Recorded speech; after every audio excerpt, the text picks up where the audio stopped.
अध्याय 10 संविधान का राजनीतिक दर्शन। परिचय।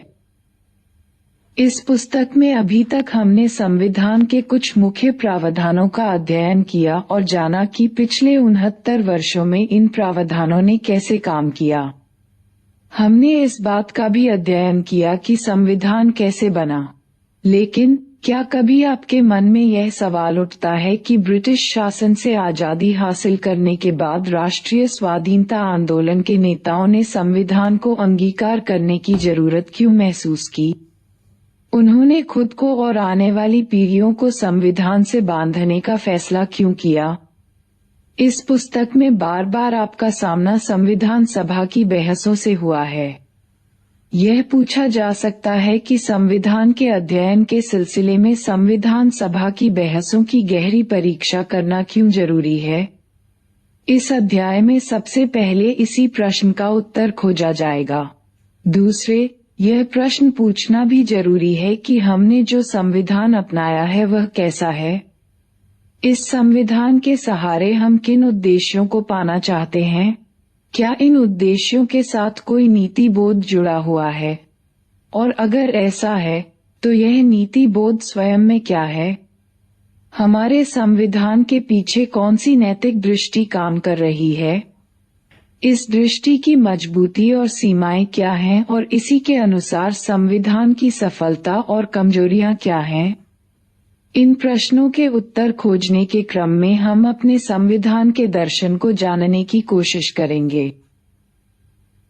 इस अध्याय को पढ़ने के बाद आप जान सकेंगे कि संविधान के अंतर्निहित दर्शन को समझना क्यों जरूरी है। भारतीय संविधान की मूलभूत विशेषताएं क्या हैं? इस संविधान की आलोचनाएं क्या हैं? और इस संविधान की सीमाएं क्या हैं? संविधान के दर्शन का क्या आशय है? कुछ लोग मानते हैं कि संविधान सिर्फ कानूनों से बनता है और कानून एक बात है तथा मूल्य एक और नैतिकता बिल्कुल ही अलग बात। इसलिए संविधान के प्रति केवल कानूनी नजरिया अपनाया जा सकता है, न कि नैतिक या राजनीतिक दर्शन का नजरिया। यह सच है कि हर कानून में नैतिक तत्व नहीं होता, किंतु बहुत से कानून ऐसे हैं जिनका हमारे मूल्यों और आदर्शों से गहरा संबंध है। उदाहरण के लिए कोई कानून भाषा अथवा धर्म के आधार पर व्यक्तियों के बीच भेदभाव की मनाही कर सकता है। इस तरह का कानून समानता के विचार से जुड़ा है। यह कानून इसलिए बना है क्योंकि हम लोग समानता को मूल्यवान मानते हैं। इस उदाहरण से स्पष्ट है कि कानून और नैतिक मूल्यों के बीच गहरा संबंध है। इसी कारण संविधान को एक ऐसे दस्तावेज के रूप में देखना जरूरी है जिसके पीछे एक नैतिक दृष्टि काम कर रही है। संविधान के प्रति राजनीतिक दर्शन का नजरिया अपनाने की जरूरत है। संविधान के प्रति राजनीतिक दर्शन के नजरिए से हमारा क्या आशय है? इसमें 3 बातें शामिल हैं। पहली बात, संविधान कुछ अवधारणाओं के आधार पर बना है। इन अवधारणाओं की व्याख्या हमारे लिए जरूरी है। इसका मतलब क्या हुआ? इसका मतलब यह कि हम संविधान में व्यवहार किए गए पदों जैसे अधिकार, नागरिकता, अल्पसंख्यक अथवा लोकतंत्र के संभावित अर्थ के बारे में सवाल करें। इसके अतिरिक्त हमारे सामने एक ऐसे समाज और शासन व्यवस्था की तस्वीर साफ साफ होनी चाहिए जो संविधान की बुनियादी अवधारणाओं की हमारी व्याख्या से मेल खाती है। संविधान का निर्माण जिन आदर्शों की बुनियाद पर हुआ है, उन पर हमारी गहरी पकड़ होनी चाहिए। इस सिलसिले में हमारी अंतिम बात यह है कि भारतीय संविधान को संविधान सभा की बहसों के साथ जोड़कर पढ़ा जाना चाहिए ताकि सैद्धांतिक रूप से हम बता सकें कि ये आदर्श कहाँ तक और क्यों ठीक हैं तथा आगे उनमें कौन से सुधार किए जा सकते हैं। किसी मूल्य को अगर हम संविधान की बुनियाद बनाते हैं तो हमारे लिए यह बताना जरूरी हो जाता है कि यह मूल्य सही और सुसंगत क्यों है। इसके बगैर संविधान के निर्माण में किसी मूल्य को आधार बनाना एकदम अधूरा कहा जाएगा। संविधान के निर्माताओं ने जब भारतीय समाज और राज व्यवस्था को अन्य मूल्यों के बदले किसी खास मूल्य समूह से दिशा निर्देशित करने का फैसला किया, तो ऐसा इसलिए हो सका क्योंकि उनके पास इस मूल्य समूह को जायज ठहराने के लिए कुछ तर्क मौजूद थे, भले ही इनमें से बहुत से तर्क पूरी तरह से स्पष्ट न हो, चाहे संविधान निर्माताओं के तर्क कितने भी कच्चे और अनगढ़ क्यों न हो। यह कल्पना करना मुश्किल है कि संविधान में अंतर्निहित मूल्यों को जायज ठहराने के लिए उनके पास तर्क नहीं थे। संविधान के अंतर्निहित नैतिक तत्व को जानने और उसके दावे के मूल्यांकन के लिए संविधान के प्रति राजनीतिक दर्शन का नजरिया अपनाने की जरूरत है। ऐसा करना इस वजह से भी जरूरी है ताकि हम अपनी शासन व्यवस्था के बुनियादी मूल्यों की अलग अलग व्याख्याओं को एक कसौटी पर जांच सकें। यह बात स्पष्ट है कि आज संविधान के बहुत से आदर्शों को चुनौती मिल रही है। इन आदर्शों को संविधान में सूखे हुए फूलों की भांति सिर्फ रख भर नहीं दिया गया, बल्कि इन पर बार बार अदालतों में जिरह होती है और ये हमारे राजनीतिक जीवन के अभिन्न अंग हैं। इन पर विविध राजनीतिक हलकों, विधायिका, राजनीतिक दल, मीडिया, स्कूल तथा विश्वविद्यालयों में विचार विमर्श होता है, बहस चलती हैं और इन पर सवाल उठाए जाते हैं। इन आदर्शों की व्याख्या अलग अलग ढंग से की जाती है और कभी कभी अल्पकालिक क्षुद्र स्वार्थों के लिए इनके साथ चालबाजी भी की जाती है। इसी कारण से इस बात की परीक्षा की जरूरत पैदा होती है कि संविधान के आदर्शों और अन्य हलकों में इन आदर्शों की अभिव्यक्ति के बीच कहीं कोई गंभीर खाई तो नहीं। कभी कभी विभिन्न संस्थाएं एक ही आदर्श की व्याख्या अलग अलग ढंग से करती हैं। हमें इन व्याख्याओं की आपसी तुलना की जरूरत पड़ती है। संविधान के आदर्श अपने आप में परम न सही परंतु हैसियत के लिहाज से अत्यंत महत्वपूर्ण हैं। मूल्यों या आदर्शों की व्याख्या अलग अलग ढंग से की जाए तो इन व्याख्याओं के बीच विरोध पैदा होता है। यह जांचने की जरूरत आ पड़ती है कि कौन सी व्याख्या सही है। इस जांच परख में संविधान के आदर्शों का इस्तेमाल एक कसौटी के रूप में होना चाहिए। इस लिहाज से हमारा संविधान एक पंच की भूमिका निभा सकता है। सन 1947 के जापानी संविधान को बोलचाल में शांति संविधान कहा जाता है। इसकी प्रस्तावना में कहा गया है, हम जापान के लोग हमेशा के लिए शांति की कामना करते हैं और हम लोग मानवीय रिश्तों का नियंत्रण करने वाले उच्च आदर्शों के प्रति सचेत हैं। जापान के संविधान का दर्शन शांति पर आधारित है। जापान के संविधान के अनुच्छेद 9 में कहा गया है, 1. न्याय और सुसंगत व्यवस्था पर आधारित अंतर्राष्ट्रीय शांति की ईमानदारी से कामना करते हुए जापान के लोग राष्ट्र के संप्रभु अधिकार के रूप में प्रतिष्ठित युद्ध और अंतर्राष्ट्रीय विवादों को सुलझाने के लिए धमकी अथवा बल प्रयोग से सदा सर्वदा के लिए दूर रहेंगे। 2. उपर्युक्त अनुच्छेद के लक्ष्यों को पूरा करने की बात ध्यान में रखते हुए जमीनी सेना, नौसेना और वायुसेना तथा युद्ध के अन्य साजो सामान कभी भी नहीं रखे जाएंगे।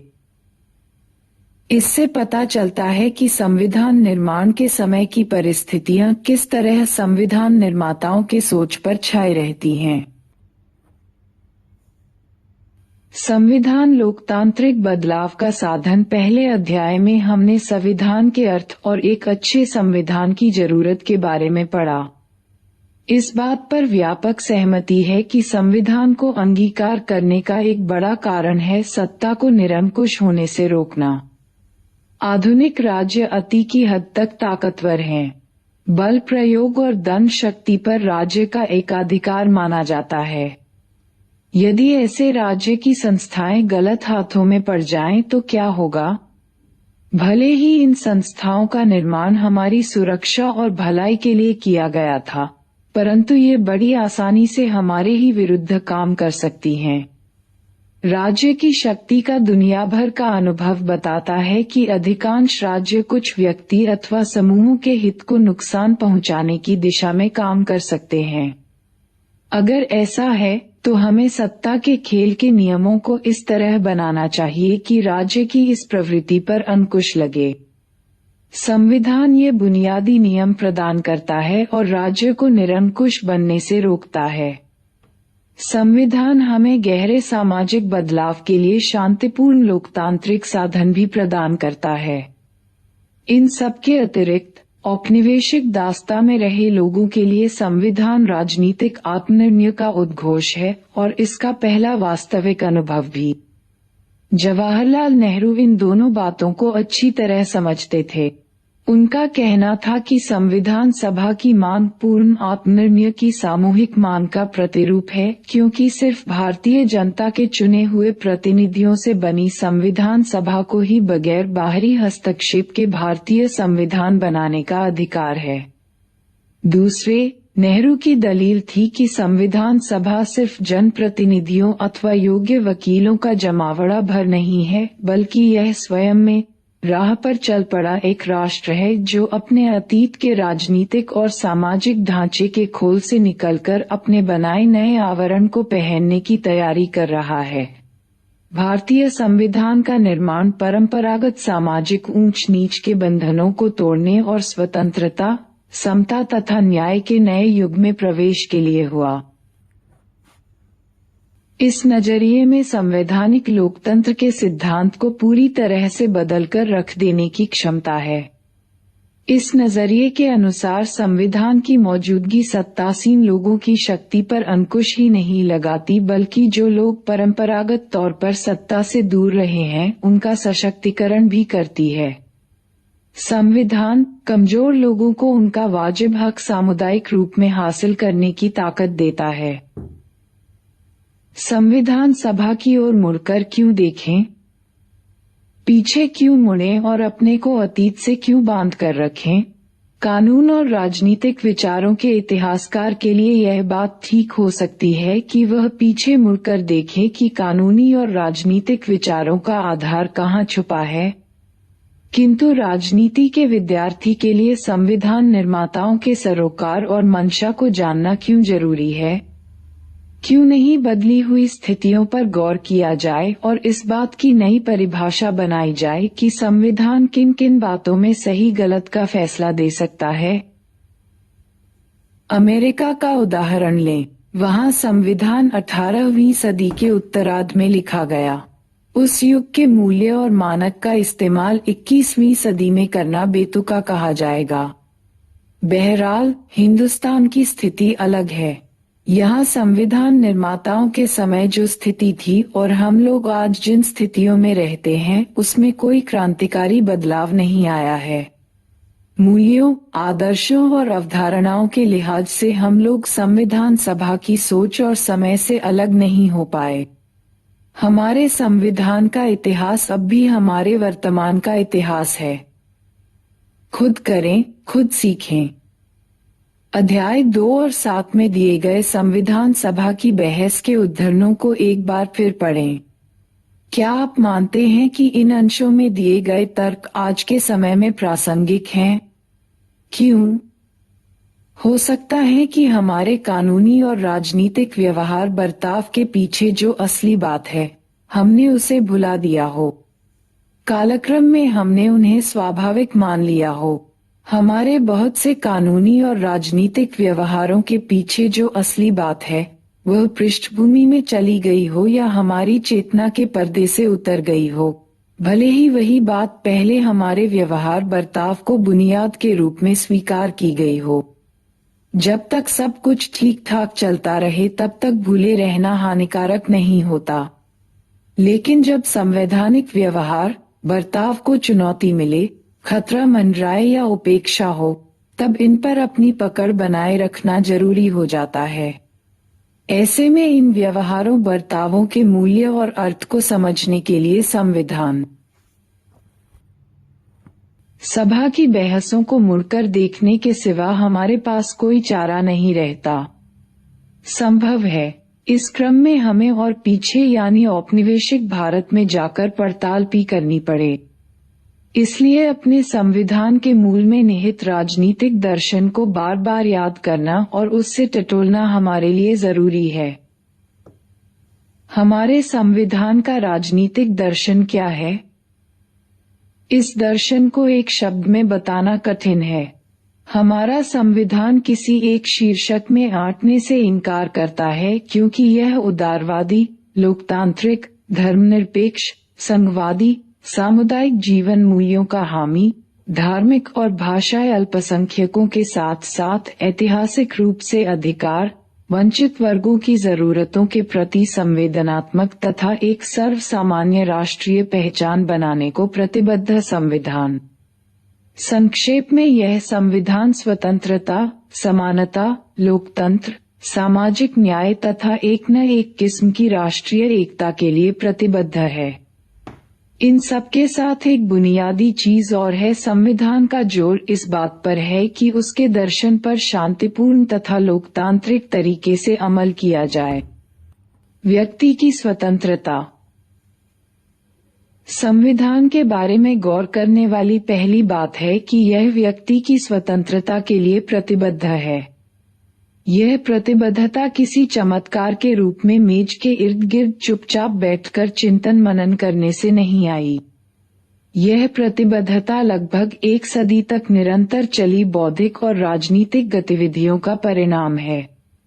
19वीं सदी के शुरुआती समय में ही राममोहन राय ने प्रेस की आजादी की काट छांट का विरोध किया था। अंग्रेजी सरकार प्रेस की आजादी पर प्रतिबंध लगा रही थी। राममोहन राय का तर्क था कि जो राज्य व्यक्ति की जरूरतों का ख्याल रखता है, उसे चाहिए कि वह व्यक्ति को अपनी जरूरतों की अभिव्यक्ति का साधन प्रदान करे। इसलिए राज्य के लिए जरूरी है कि वह प्रकाशन की असीमित आजादी प्रदान करे। पूरे ब्रिटिश शासन के दौरान भारतीय प्रेस की आजादी की मांग निरंतर उठाते रहे। आश्चर्य नहीं कि आज अभिव्यक्ति की स्वतंत्रता हमारे संविधान का अभिन्न अंग है। इसी तरह मनमानी गिरफ्तारी के विरुद्ध हमें स्वतंत्रता प्रदान की गई है। आखिर कुख्यात रॉलेट एक्ट ने हमारी इसी स्वतंत्रता के अपहरण का प्रयास किया था और राष्ट्रीय स्वतंत्रता संग्राम ने इसके विरुद्ध जमकर लोहा लिया। इसके अतिरिक्त अन्य वैयक्तिक स्वतंत्रताएं मसलन अंतरात्मा का अधिकार उदारवादी विचारधारा का अभिन्न हिस्सा है। इस आधार पर हम कह सकते हैं कि भारतीय संविधान का चरित्र मजबूत उदारवादी बुनियाद पर प्रतिष्ठित है।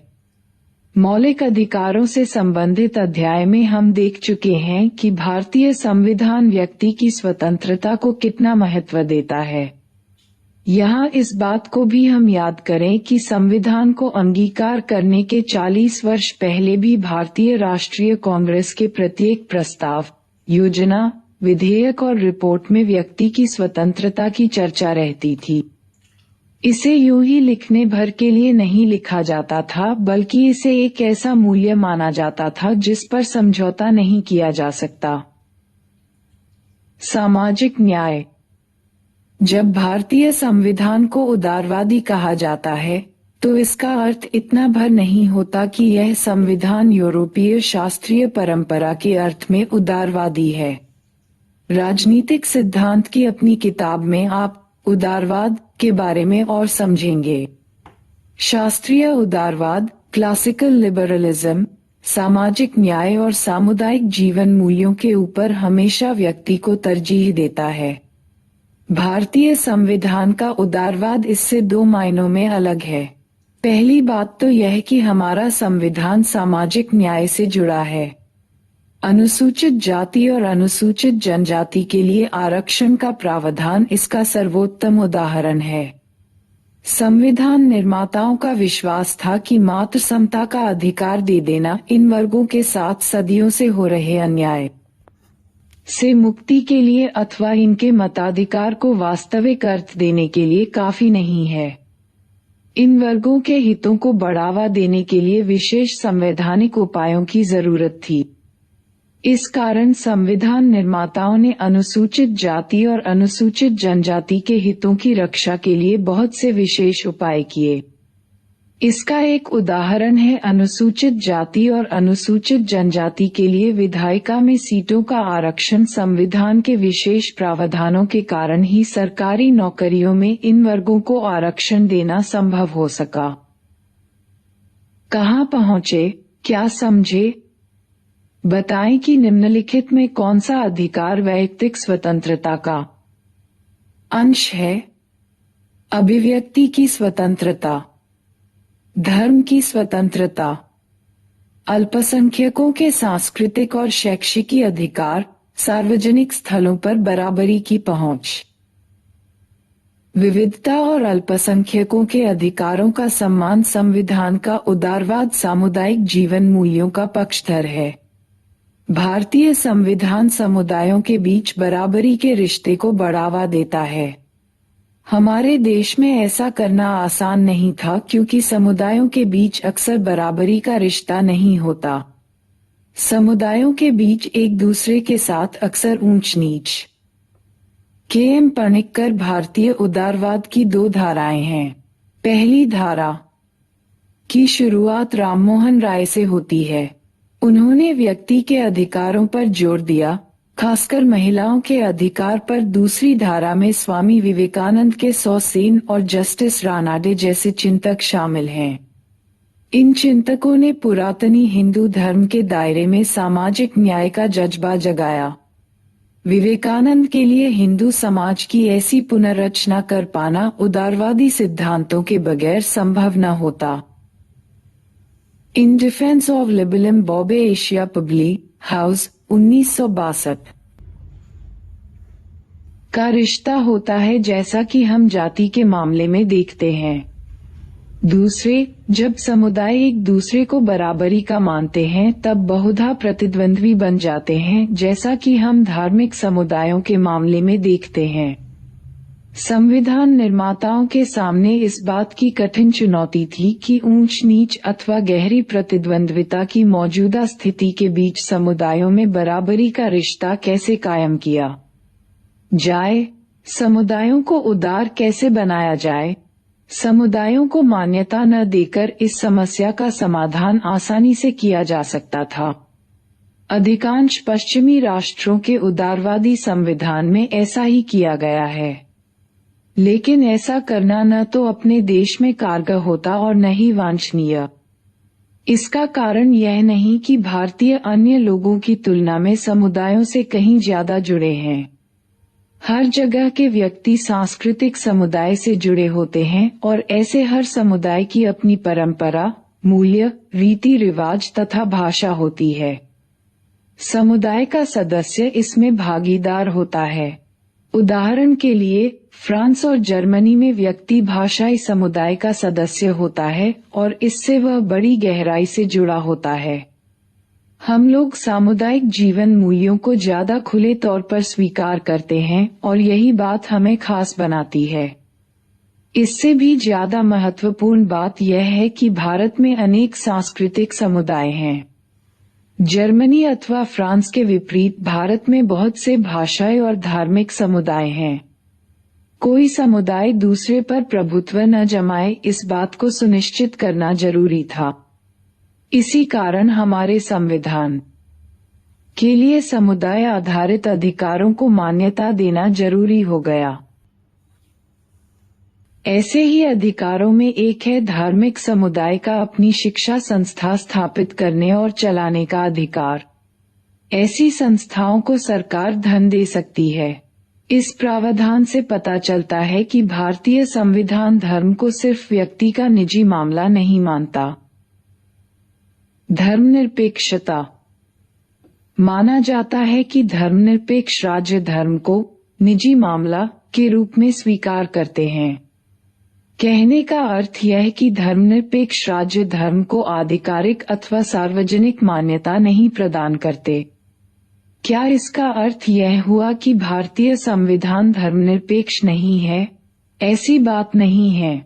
यद्यपि शुरुआत में धर्मनिरपेक्ष शब्द का जिक्र संविधान में नहीं हुआ था, लेकिन भारतीय संविधान हमेशा धर्मनिरपेक्ष रहा। हाँ, यह भी है कि मुख्यधारा की पश्चिमी धारणा में व्यक्ति की स्वतंत्रता और व्यक्ति की नागरिकता से संबंधित अधिकारों की रक्षा के लिए धर्मनिरपेक्षता को धर्म और राज्य के पारस्परिक निषेध के रूप में देखा गया है। इसके बारे में आप राजनीतिक सिद्धांत में विस्तार से पढ़ेंगे। पारस्परिक निषेध, म्यूचुअल एक्सक्लूजन शब्द का अर्थ होता है धर्म और राज्य दोनों एक दूसरे के अंदरूनी मामले से दूर रहेंगे। राज्य के लिए जरूरी है कि वह धर्म के क्षेत्र में हस्तक्षेप न करे। ठीक इसी तरह धर्म को चाहिए कि वह राज्य की नीति में दखल न दे और न ही राज्य संचालन को प्रभावित करे। दूसरे शब्दों में पारस्परिक निषेध का अर्थ है कि धर्म और राज्य परस्पर एकदम अलग होने चाहिए। धर्म और राज्य को एकदम अलग रखने के इस मुख्यधारा के नजरिए का उद्देश्य क्या है? इसका उद्देश्य है व्यक्ति की स्वतंत्रता की सुरक्षा। जो राज्य संगठित धर्म को समर्थन देता है वह पहले से ही मजबूत धर्म को और ताकतवर बनाता है। जब धार्मिक संगठन व्यक्ति के धार्मिक जीवन का नियंत्रण करने लगते हैं, जब वे यह तक बताने लगे कि किसी व्यक्ति को ईश्वर से किस तरह जुड़ाव रखना चाहिए, कैसे पूजा प्रार्थना करनी चाहिए, तो व्यक्ति के पास इस स्थिति में अपनी धार्मिक स्वतंत्रता की रक्षा के लिए राज्य से अपेक्षा रखने का विकल्प होना चाहिए। लेकिन जिस राज्य ने स्वयं इन संगठनों से हाथ मिला लिया हो वह क्या सहायता देगा? इसलिए व्यक्ति की धार्मिक स्वतंत्रता की रक्षा के लिए जरूरी है कि राज्य धार्मिक संगठनों की सहायता न करे। लेकिन इसके साथ साथ यह भी जरूरी है कि राज्य जैसी ताकतवर संस्था धार्मिक संगठनों को यह न बताने लगे कि उन्हें अपना काम कैसे करना चाहिए। इससे भी धार्मिक स्वतंत्रता बाधित होती है। इसी कारण राज्य के लिए भी जरूरी है कि वह धार्मिक संगठनों को बाधा न पहुंचाए। संक्षेप में, राज्य को चाहिए कि वह न तो धर्म की मदद करे और न ही उसे बाधा पहुंचाए। इसके बदले राज्य के लिए धर्म से एक सम्मानजनक दूरी बनाए रखना जरूरी है। ठीक इसी तरह राज्य को चाहिए कि नागरिकों को अधिकार प्रदान करते हुए वह धर्म को आधार न बनाए। पश्चिमी दुनिया में ईसाई धर्म कई शाखाओं में बंट गया और प्रत्येक शाखा का अपना चर्च था। इसी कारण ऐसा करना अनिवार्य हो गया। यदि राज्य की निष्ठा इनमें से किसी एक चर्च के साथ होती तो वह इस चर्च के सदस्यों को दूसरे के सदस्यों से ज्यादा तरजीह देता। इस संभावित असमानता से बचने के लिए धर्म और राज्य के बीच गठजोड़ को तोड़ना आवश्यक था। माना गया कि राज्य को व्यक्ति के अधिकारों की रक्षा करनी चाहिए, चाहे उस व्यक्ति का धर्म कोई भी हो। भारत में स्थितियां अलग थीं और इन स्थितियों से उत्पन्न चुनौती से निपटने के लिए संविधान निर्माताओं ने धर्मनिरपेक्षता की वैकल्पिक धारणा का विकास किया। संविधान निर्माता धर्मनिरपेक्षता के पश्चिमी मॉडल से दो रूपों में अलग हुए और इसके दो अलग अलग कारण थे। धार्मिक समूहों के अधिकार। पहली बात, जैसा कि बताया जा चुका है, संविधान निर्माता विभिन्न समुदायों के बीच बराबरी के रिश्ते को उतना ही जरूरी मानते थे जितना विभिन्न व्यक्तियों के बीच बराबरी को। इसका कारण यह कि किसी व्यक्ति की स्वतंत्रता और आत्मसम्मान का भाव सीधे सीधे उसके समुदाय की हैसियत पर निर्भर करता है। यदि एक समुदाय दूसरे के प्रभुत्व में हो तो उसके सदस्य भी कम स्वतंत्र होंगे। दूसरी तरफ अगर दो समुदाय के बीच बराबरी का संबंध हो, एक का दूसरे पर प्रभुत्व न हो, तो इन समुदायों के सदस्य आत्मसम्मान और आजादी के भाव से भरे होंगे। इसलिए भारतीय संविधान सभी धार्मिक समुदायों को शिक्षा संस्थान स्थापित करने और चलाने का अधिकार प्रदान करता है। भारत में धार्मिक स्वतंत्रता का अर्थ व्यक्ति और समुदाय दोनों की धार्मिक स्वतंत्रता होता है। राज्य का हस्तक्षेप करने का अधिकार। दूसरी बात, धर्म और राज्य के अलगाव का अर्थ भारत में पारस्परिक निषेध नहीं हो सकता। ऐसा क्यों? ऐसा इसलिए कि धर्म से अनुमोदित रिवाज मसलन छुआछूत व्यक्ति को उसकी बुनियादी गरिमा और आत्मसम्मान से वंचित करते हैं। इन रिवाजों की पैठ इतनी गहरी और व्यापक थी कि राज्य के सक्रिय हस्तक्षेप के बिना इनके खात्मे की उम्मीद नहीं थी। राज्य को धर्म के अंदरूनी मामले में हस्तक्षेप करना ही पड़ा। ऐसे हस्तक्षेप हमेशा नकारात्मक नहीं होते। राज्य ऐसे में धार्मिक समुदायों की मदद भी कर सकता है। मिसाल के तौर पर धार्मिक संगठन द्वारा चलाए जा रहे शिक्षा संस्थान को वह धन दे सकता है। इस तरह राज्य धार्मिक समुदायों की मदद भी कर सकता है और बाधा भी पहुंचा सकता है। यह इस बात पर निर्भर है कि राज्य के किन कदमों से स्वतंत्रता और समता जैसे मूल्यों को बढ़ावा मिलता है। भारत में धर्म और राज्य के अलगाव का अर्थ पारस्परिक निषेध नहीं बल्कि राज्य की धर्म से सिद्धांतगत दूरी है। यह एक जटिल विचार है।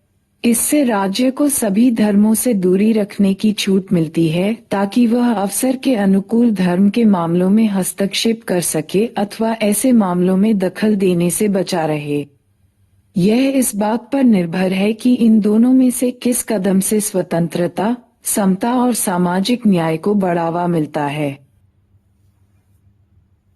भारत में स्थितियां अलग थीं और इन स्थितियों से उत्पन्न चुनौती से निपटने के लिए संविधान निर्माताओं ने धर्मनिरपेक्षता की वैकल्पिक धारणा का विकास किया।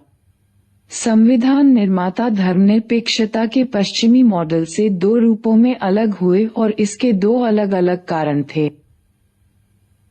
धार्मिक समूहों के अधिकार। पहली बात, जैसा कि बताया जा चुका है, संविधान निर्माता विभिन्न समुदायों के बीच बराबरी के रिश्ते को उतना ही जरूरी मानते थे जितना विभिन्न व्यक्तियों के बीच बराबरी को। इसका कारण यह कि किसी व्यक्ति की स्वतंत्रता और आत्मसम्मान का भाव सीधे सीधे उसके समुदाय की हैसियत पर निर्भर करता है।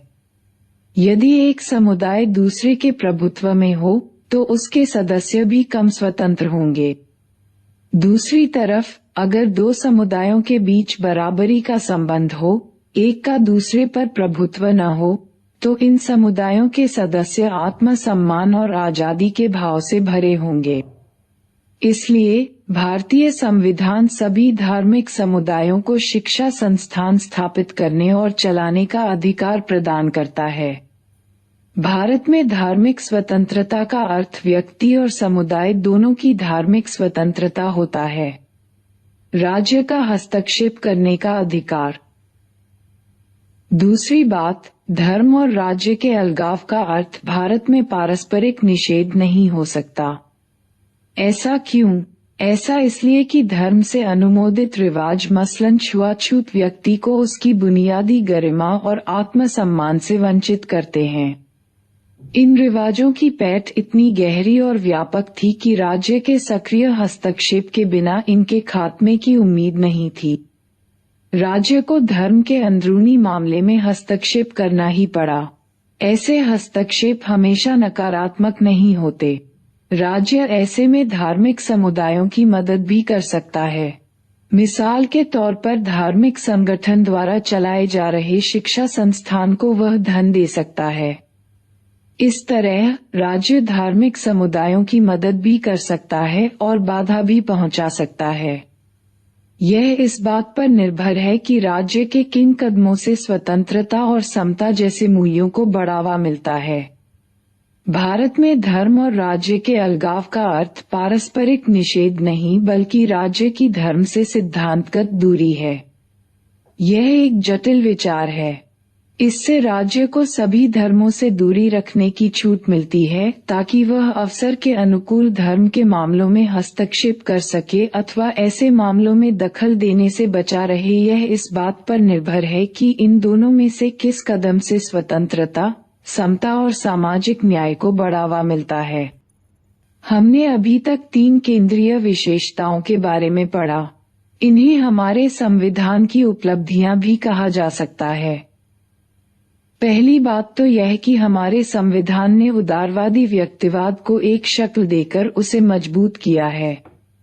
यह एक महत्वपूर्ण उपलब्धि है क्योंकि यह सब एक ऐसे समाज में किया गया जहां सामुदायिक जीवन मूल्य व्यक्ति की स्वायत्तता को कोई महत्व नहीं देते अथवा शत्रुता का भाव रखते हैं। दूसरे, हमारे संविधान ने व्यक्तिगत स्वतंत्रता पर आंच लाए बगैर सामाजिक न्याय के सिद्धांत को स्वीकार किया है। जाति आधारित सकारात्मक कार्य योजना अफर्मेटिव एक्शन प्रोग्राम के प्रति संवैधानिक वचनबद्धता से प्रकट होता है कि भारत दूसरे राष्ट्रों की तुलना में कहीं आगे है। क्या कोई इस बात को भूल सकता है कि संयुक्त राज्य अमेरिका में सकारात्मक कार्य योजना सन 1964 के नागरिक अधिकार आंदोलन के बाद आरंभ हुई, जबकि भारतीय संविधान ने इसे लगभग 2 दशक पहले ही अपना लिया था। 7. तीसरे, विभिन्न समुदायों के आपसी तनाव और झगड़े की पृष्ठभूमि में भी भारतीय संविधान ने समूहगत अधिकार ग्रुप राइट्स जैसे सांस्कृतिक विशिष्टता की अभिव्यक्ति का अधिकार प्रदान किए हैं। इससे पता चलता है कि संविधान निर्माता उस चुनौती से निपटने के लिए बहुत पहले से तैयार थे जो 4 दशक बाद बहुसंस्कृतिवाद के नाम से जानी गई। सार्वभौम मताधिकार 2 अन्य केंद्रीय विशेषताओं को उपलब्धि के रूप में गिना जा सकता है। सार्वभौम मताधिकार के प्रति वचनबद्धता अपने आप में कोई कम बड़ी उपलब्धि नहीं, खासतौर पर उस स्थिति में जब माना जाता हो कि भारत में परंपरागत आपसी ऊंच नीच का व्यवहार बहुत मजबूत है और उसे समाप्त कर पाना लगभग असंभव है।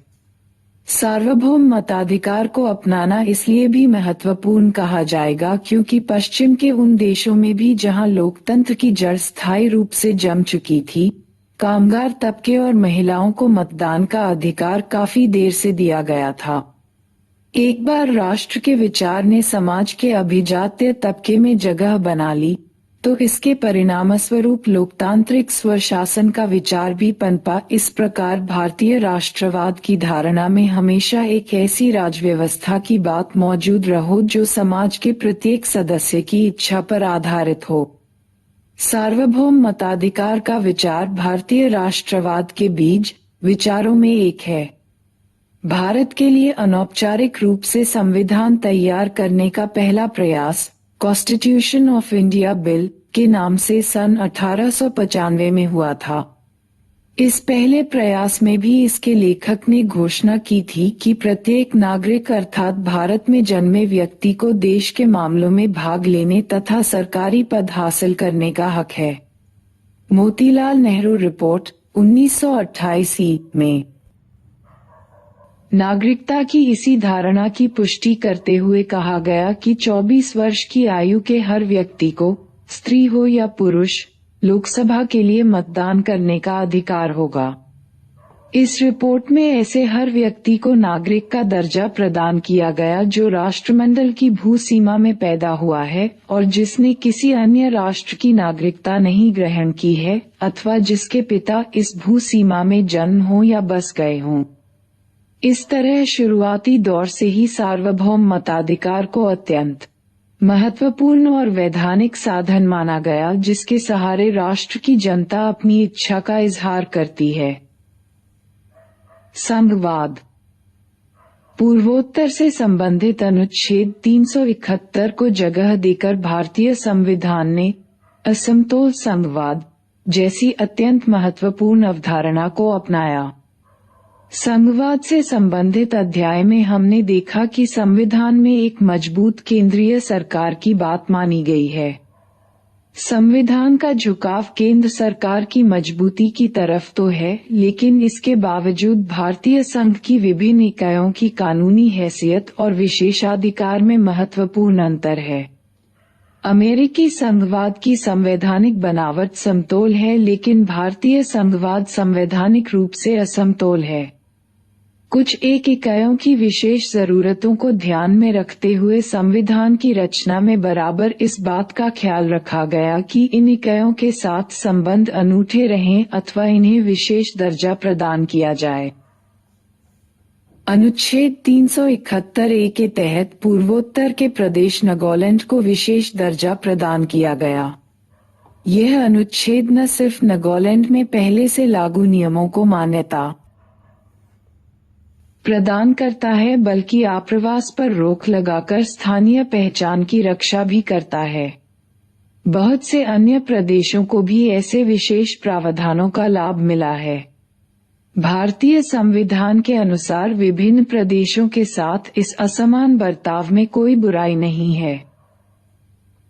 हालांकि संविधान में मूल रूप से यह बात नहीं कही गई है, परंतु आज भारत एक बहुभाषिक संघ है। हर बड़े भाषाई समूह की राजनीतिक मान्यता है और इन्हें परस्पर बराबरी का दर्जा प्राप्त है। इस तरह भारत के लोकतांत्रिक और भाषाई संघवाद ने सांस्कृतिक पहचान के दावे को एकता के दावे के साथ जोड़ने में सफलता पाई है। भारत में एक भरा पूरा राजनीतिक मैदान मौजूद है जिसमें परस्पर प्रतिस्पर्धी बहुविध अस्मिताओं को राजनीतिक दावेदारी करने की छूट है। राष्ट्रीय पहचान। संविधान में समस्त भारतीय जनता की एक राष्ट्रीय पहचान पर निरंतर जोर दिया गया है। इस संबंध में हम यहाँ कुछ बातों पर गौर करें। ऊपर की चर्चा से यह बात स्पष्ट हो जाती है कि हमारी एक राष्ट्रीय पहचान का भाषा या धर्म के आधार पर बनी अलग अलग पहचानों से कोई विरोध नहीं है। भारतीय संविधान में इन दो पहचानों के बीच संतुलन बनाने की कोशिश की गई है। फिर भी किन्हीं विशेष परिस्थितियों में राष्ट्रीय पहचान को वरीयता प्रदान की गई है। इसे धर्म के आधार पर पृथक निर्वाचन मंडल बनाने के संबंध में हुई बहस में स्पष्ट किया गया। संविधान में ऐसे निर्वाचन मंडल की बात नकार दी गई।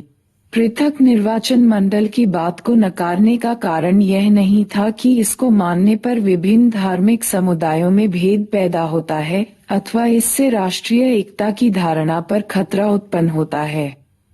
इसको नकारने का कारण यह था कि इससे राष्ट्रीय जीवन सहजता में बाधा पहुंचती है। प्रक्रियागत उपलब्धि। ऊपर बताई गई 5 केंद्रीय विशेषताओं को हमारे संविधान की आधारभूत महत्व की उपलब्धि कहा जा सकता है। इसके अतिरिक्त कुछ उपलब्धियां प्रक्रियागत भी हैं। अव्वल तो यह कि भारतीय संविधान का विश्वास राजनीतिक विचार विमर्श में है। हम इस बात को जानते हैं कि बहुत से समूहों और हितों की संविधान सभा में समुचित नुमाइंदगी न हो सकी, लेकिन इस सभा की बहसों से यह बात साफ जाहिर हो जाती है कि संविधान निर्माताओं का नजरिया यथासंभव सबको शामिल करने का था। यह खुलापन इस बात का संकेत है कि भारतीय जनता परिणामों को अपने स्वार्थी की तुला पर नहीं बल्कि तर्कबुद्धि की तुला पर तौलकर परखने के लिए तैयार है। इससे यह भी पता चलता है कि संविधान निर्माता असहमति और विभेद को एक सकारात्मक मूल्य के रूप में देखते थे। दूसरे, इससे सुलह और समझौते के जज्बे का भी पता चलता है। सुलह और समझौते जैसे शब्द को हमेशा नकार के भाव से नहीं देखना चाहिए। हर समझौता बुरा नहीं होता।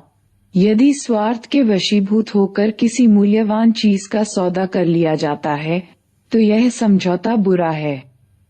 लेकिन किसी एक मूल्य के थोड़े से सौदे के बदले दूसरा मूल्य हासिल हो और यह सौदा 2 बराबरी के लोगों के बीच खुली प्रक्रिया में होता है, तो ऐसे समझौते पर आपत्ति नहीं उठाई जा सकती। हम इस बात का अफसोस कर सकते हैं कि हमारे पास हर चीज होनी चाहिए परंतु है नहीं। फिर भी हर चीज को थोड़ा थोड़ा हासिल कर लेना नैतिक दृष्टि से अंगुली उठाने लायक नहीं है। संविधान सभा इस बात पर अडिग थी कि किसी महत्वपूर्ण मुद्दे पर फैसला बहुमत के बजाय सर्वानुमति से लिया जाए। यह दृढ़ता अपने आप में प्रशंसनीय है।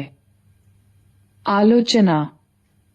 भारतीय संविधान की कई आलोचनाएं हैं। इनमें से 3 पर यहाँ संक्षेप में चर्चा की जाएगी।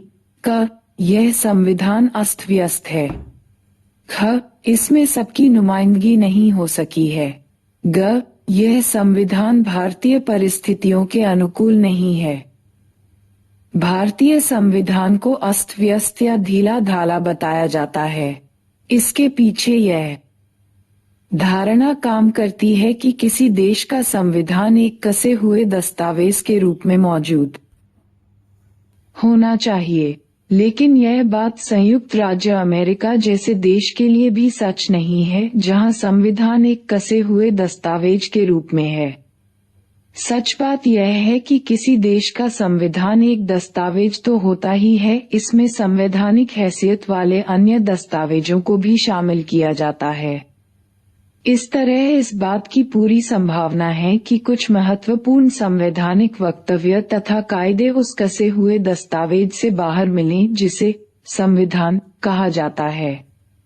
जहां तक भारत का सवाल है, संविधान हैसियत के ऐसे बहुत से वक्तव्यों, ब्यौरों और कायदों को एक ही दस्तावेज के अंदर समेट लिया गया है।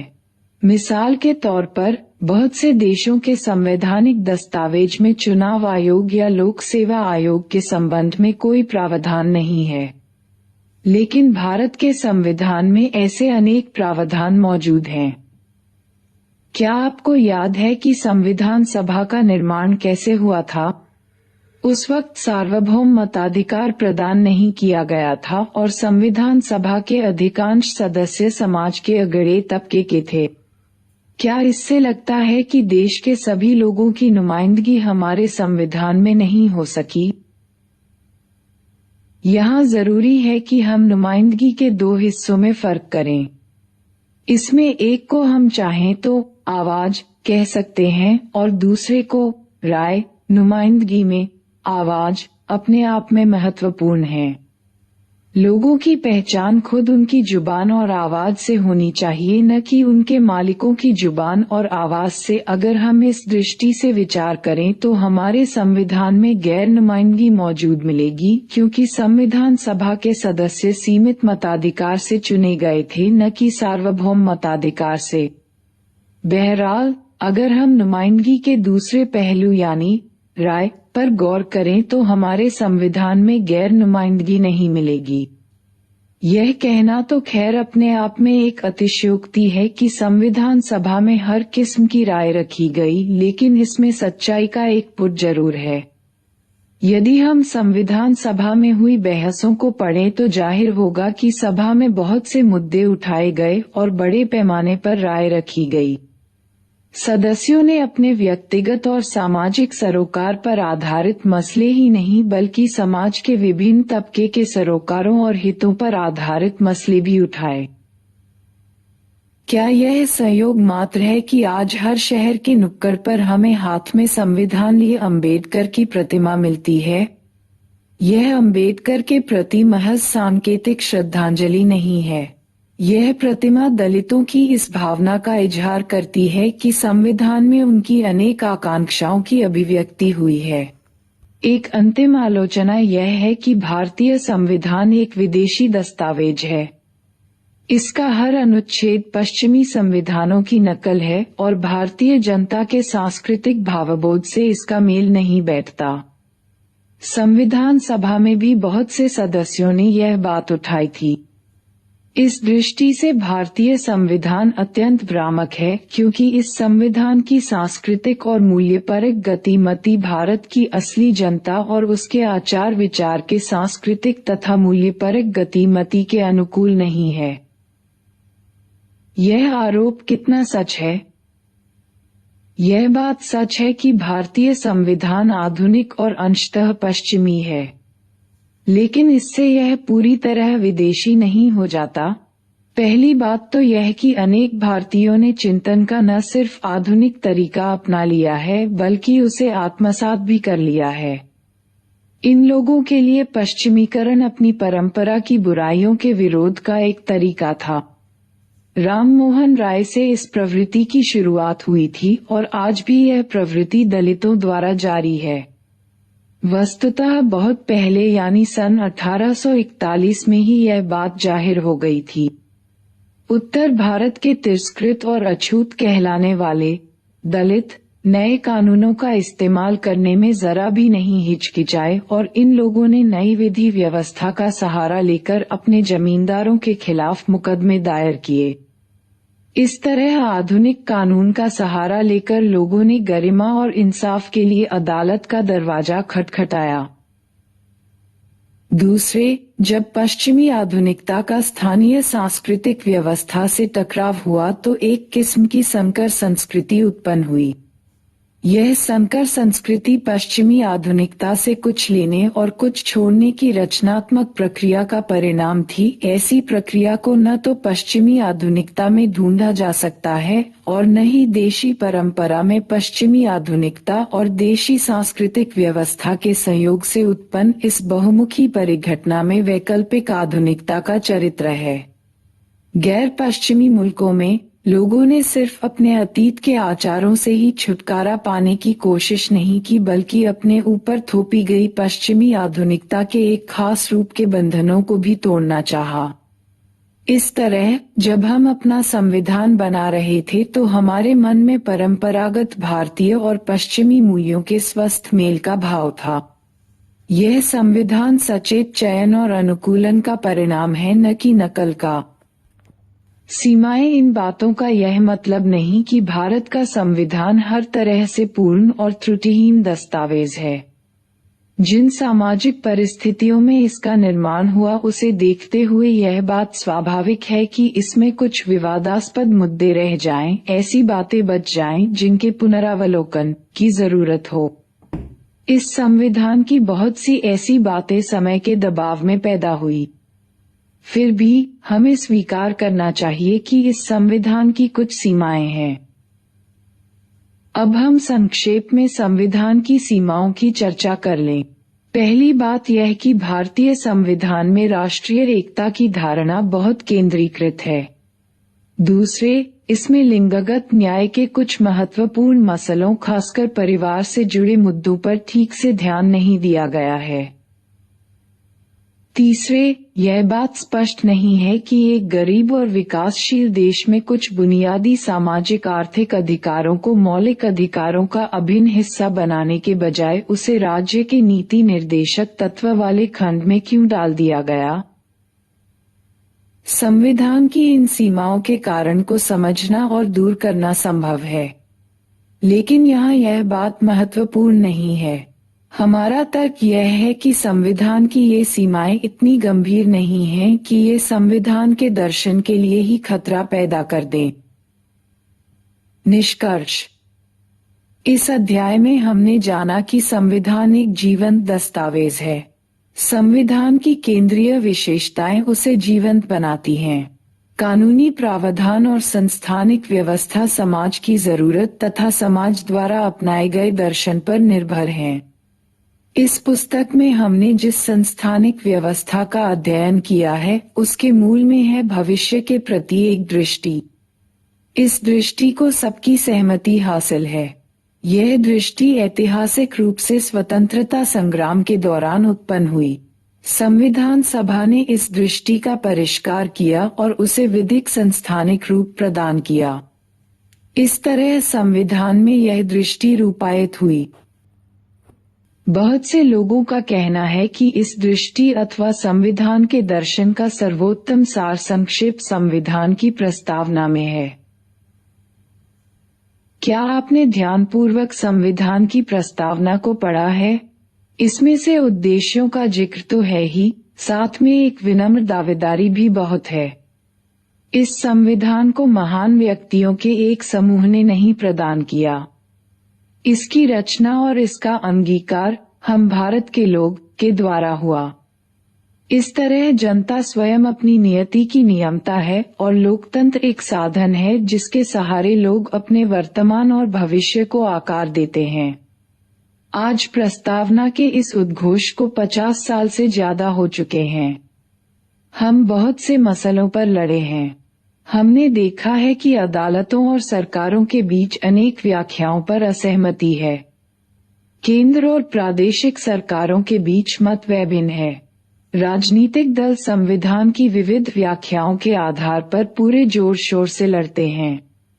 अगले साल आप पढ़ेंगे कि हमारी राजनीति में बहुत सी समस्याएं और कमियां हैं।